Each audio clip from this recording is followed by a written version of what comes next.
jdeme hodnotit Labubu, které byly trendy 2025.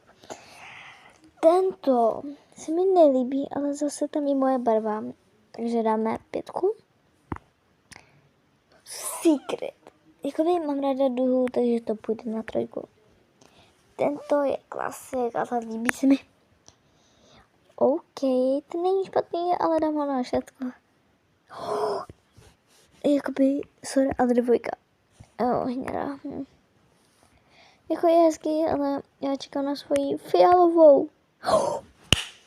Tohle mám doma. Fialový je nejlepší. Jaký fotbalista má jaké vlasy. Takže tyto by jsem asi typla na Ronalda. Nice. Toto na Messiho. No tak to je jasný Mbappé. To nevím, jak se jmenuje. Jo, a zkoušíme. Ne, sakra.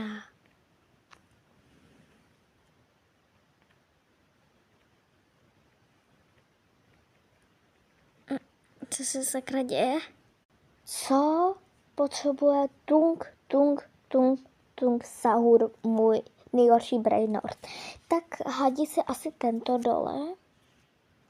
Toto asi tato. Takže prostě asi tento. Já jsem v tom mega dobrá, jo. Takže na mě si nikdo netroufne na tyhle hry. Hodnotit dorty. Tento se mi strašně líbí, ale kdyby tam byla 10, jo. Bude mi 10. Ale 3. Tato kočička je veselá, takže... No, dobré. To bych jsem i chtěla na narozeniny, takže dávám 1. Ne, fuj. To je hezký. OK. Ne. No tak to vyšlo krásně.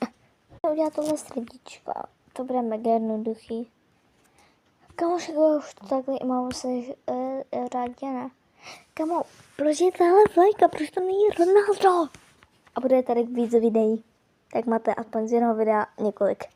A kluka, tak bych hodnotila, co by dělal můj kluk s nějakou jinou holkou. Toto! 1 je nejlepší, 9 je nejhorší.